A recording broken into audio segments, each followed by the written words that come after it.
Okay, we're going to talk about the shadowing and training requirements.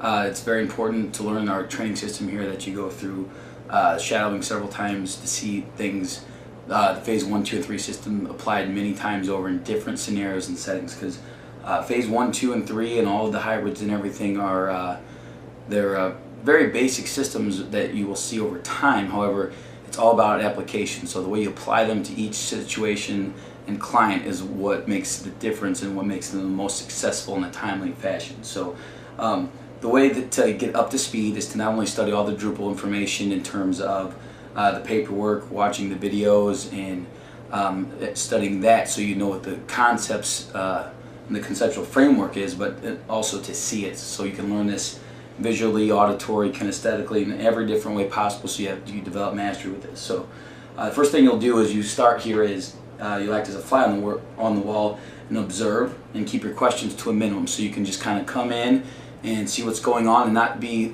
a nuisance per se, but save your questions for the end, because that client's paying very good money to get their workout, and it should be an educational setting, but not so much that it's interrupting the client's workout and their progress, so they don't become annoyed with the process. So keep questions to a minimum, just be a fly on the wall and just kind of see how things go, and just get comfortable and let everyone else get comfortable with you. Think like you're a medical student in a hospital, just kind of observing an interesting situation. So that's the most basic shadowing requirement.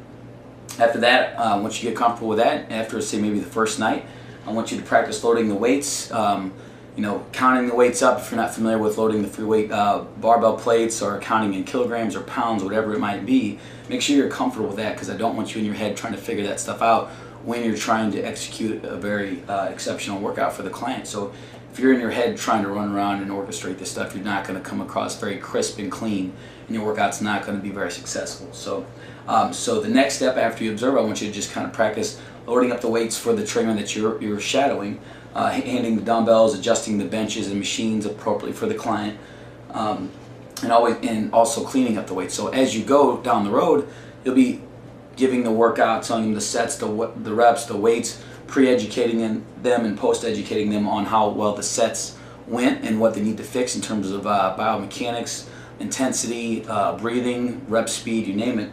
But also being able to clean up the weights, setting up the next set, and keeping them rolling very quickly, so you're getting as much work done in minimum time. So one way I like to think of this is as if you think of a NASCAR team, and you see how a NASCAR will drive into the sideline, and the team kind of comes in real fast. They take off the nuts and bolts, and it's all about a fast execution, but also quality execution, so that car can get back on the track as fast as possible. So you need to get in there and hustle and get things done from set to set. So this is your opportunity then to get those bugs all worked out of the system. Secondly, think of our style of training, not only as a NASCAR team, but as a butler and a maid, where you're always assisting and handling the weights to our clients. They should not be doing much work or expending much energy setting up the weights or grabbing the weights, unless they're in a sports performance or group setting. But if it's a one-on-one client who's paying top dollar, then you need to do everything you can to assist them, get things set up, and they just need to come here and focus on the sets, the weights, and the reps, basically. So they just you provide as much motivation as you can for them, education, you set it up for them. All they got to do is show up and get the reps and sets done. Next, I like to think of you as kind of a transformer, if you will. So the transformer is that crazy machinery that's going to adapt to the environment and just adjust real quick. So you'll see when it gets busy here that we're flying around like acrobats and being able to change and adjust the benches very quickly and keep a quality workout no matter how busy it is. So our one-on-one clients are getting top-notch workouts, as well as the members who may be coming and going and feel like they're not getting pushed to the side. So they should feel as if they can come in and have a great workout too. So if you see from the side of your eye that one of our other customers is waiting on something, help facilitate them as quickly as possible without interrupting your client's workout, so they can actually get something done. So that's just basic stuff you want to get a feel for. Keep your head on a swivel, just kind of see what's going on in the gym environment at all times. So focus is very crucial here. The next level of shadowing that you need to get down. So after you observe the whole situation, see all our training programs and phases in action, our one-on-one training, our laser programs, and all those things, after you practice the weight loading and those things, you will finally work on your note taking. So this should be by the second or third night even. So once you get a feel for how the note taking works and what all of our hieroglyphics mean and all those things, you want to start practicing that as soon as possible. So get a blank workout card. You can get it printed up from Drupal or ask the manager to print one up for you, but you need to find where those are anyway, so it's just a good opportunity to find that.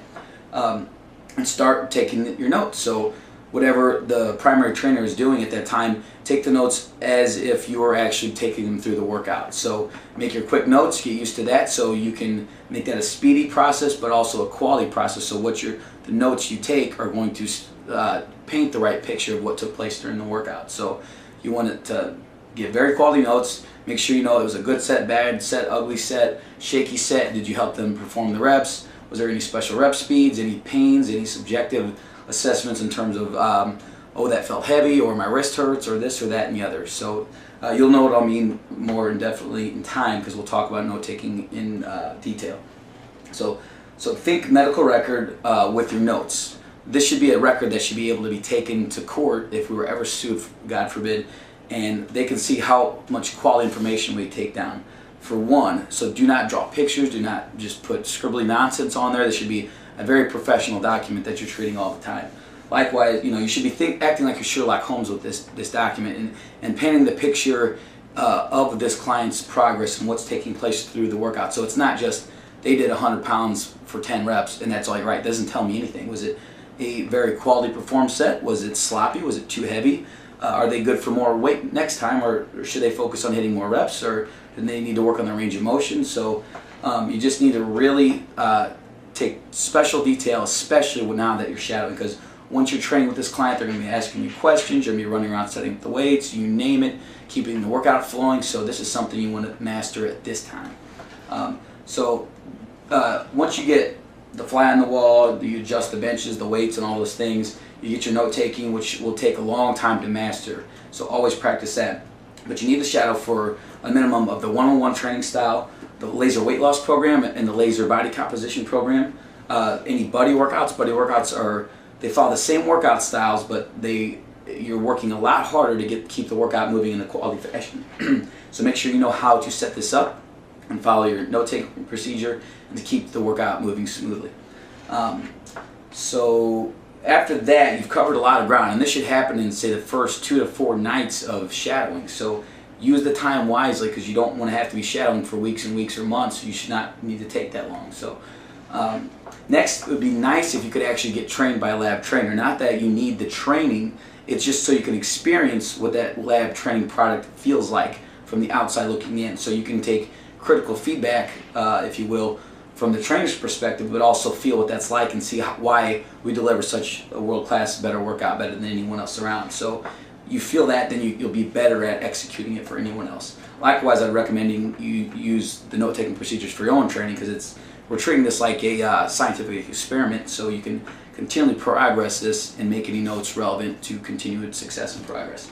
Then at that point, you should be ready to train and take on clients, and I would trust you with all the clients that come in here and invest in the lab's name. So please represent us well, or you won't represent us long. So please take the shadowing time very seriously, and don't be caught messing around, interrupting the trainer and the client. You should be there as an educational experience, and you should not be interrupting them, making jokes. It's one thing if it's the situation presents itself where the client and the trainer are having fun and joking. Yes, by all means, inject your personality and have fun with them, but don't make it, don't interrupt and slow things down, because obviously we have an agenda to fulfill and we got to deliver progress and results for these clients, or they're not going to come back. So please keep that in mind as you go through this.